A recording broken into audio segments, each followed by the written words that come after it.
Et je trouve qu'on ne fait pas assez appel à la créativité des enfants, à leur désir. Au fond, le meilleur moyen d'apprendre, c'est d'avoir envie d'apprendre.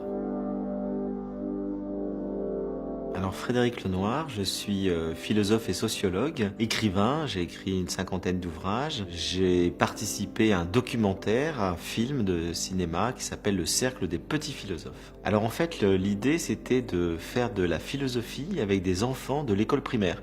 On sait qu'on fait la philosophie en terminale, beaucoup sont passés par là, et je trouve que c'est beaucoup trop tard. En fait, les enfants sont capables de philosopher très jeunes, dès l'âge de 6-7 ans, ils se posent plein de questions. On leur apprend à dire ce qu'ils pensent et à partager leurs pensées avec les autres dans un cadre qui est celui des ateliers philo. Et en fait, c'est merveilleux parce que d'abord, c'est le seul endroit de l'école où les enfants disent ce qu'ils pensent. Partout, ils doivent répéter ce qu'ils ont appris. Donc c'est un moment important pour eux, ils peuvent exprimer leurs pensées, leur créativité. Et puis le deuxième chose très utile des ateliers philo, c'est qu'en fait, ils écoutent les autres et ils s'aperçoivent que les autres ne pensent pas forcément comme eux et ils s'enrichissent de cette différence. Et du coup, c'est une école de tolérance et de débat. Et je pense que ça n'a jamais été aussi important qu'aujourd'hui. Parce qu'aujourd'hui, les enfants sont quand même pris dans tout un réseau d'informations non hiérarchisées, par les réseaux sociaux, par évidemment Internet, donc il y a les fake news, il y a les théories du complot, il y a les rumeurs, il y a etc. Et il est essentiel de leur apprendre à discerner, de leur apprendre à avoir un esprit critique. Alors je trouve qu'il y a des bonnes choses dans le système d'éducation, il ne faut pas tout jeter. Ce que je remets plutôt en cause, c'est la manière dont c'est souvent fait, et je trouve qu'on ne fait pas assez appel à la créativité des enfants, à leur désir. Au fond, le meilleur moyen d'apprendre, c'est d'avoir envie d'apprendre. Et pour avoir envie d'apprendre, il faut souvent apprendre de manière ludique, de manière concrète. Après, j'ai été frappé de voir aussi qu'en faisant des ateliers de philosophie, eh bien finalement, il y a des élèves qui se révèlent. Moi, je me souviens, un atelier philo avec des enfants de 9 ans, je dis c'est quoi réussir sa vie? Première réponse en 4 secondes, c'est mourir sans regret.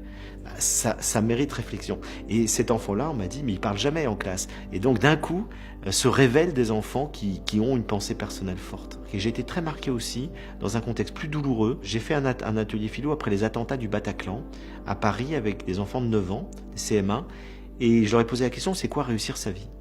Et plusieurs enfants sont partis sur l'idée du bonheur.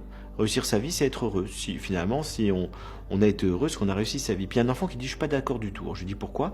Il dit, parce que regardez, les terroristes, ils ont tué des gens, et ils sont morts heureux. Ils étaient heureux d'avoir tué des gens parce qu'ils pensent aller au paradis, donc ils étaient heureux.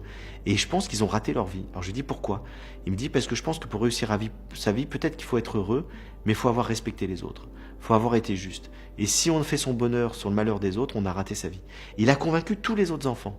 Et cet enfant-là, je lui ai dit, tu sais, il y a un philosophe qui s'appelle Socrate, qui a vécu il y a 2500 ans, qui a dit exactement la même chose que toi. Il ne faut pas confondre la vie heureuse et la vie bonne. La vie bonne, c'est la vie heureuse plus la justice. Et c'est quelque chose de beaucoup plus important.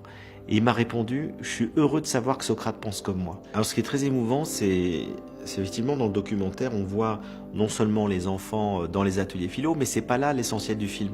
L'essentiel du film, c'est ce qui se passe après, c'est-à-dire comment les ateliers philo se prolongent dans leur vie quotidienne, à la cour de récréation, dans leurs discussions avec leurs camarades, à la maison, dans leurs discussions avec leurs parents. Et là, ce qui est très émouvant, c'est qu'on voit que les enfants, dès qu'ils rentrent chez eux, la première chose qu'ils font, c'est qu'ils parlent avec leurs parents, avec leurs petits frères et sœurs, des ateliers philo. Ça les passionne. Et du coup, ils aiment partager ça. Ils créent des discussions philosophiques à la maison. Et ça popularise la philosophie. Quelqu'un qui l'avait déjà très bien dit, c'est Diderot. Il avait dit, rien n'est plus urgent que de rendre populaire la philosophie, pour que tout le monde puisse philosopher, que ce ne soit pas réservé à une élite. Moi, quand j'ai vu que ça avait autant d'utilité, j'ai décidé de créer une association à but non lucratif qui forme des enseignants pour qu'ils soient capables de faire des ateliers de philosophie avec les enfants. Et j'ai créé ça il y a 3 ans, on a formé 1000 personnes par an, ce qui fait qu'on a 3000 personnes formées. Ça fait plus de 200 000 enfants qui ont été touchés par ces ateliers de philo. Et les enseignants sont très demandeurs d'une formation. Le documentaire, c'est une petite manière de transmettre du vécu et de montrer aux personnes que lorsqu'ils voient ça, lorsqu'ils voient le visage des enfants, lorsqu'ils voient la joie dans les yeux, lorsqu'ils voient la manière dont ils parlent entre eux, je pense que ça peut nous aider à être convaincus que c'est sacrément utile.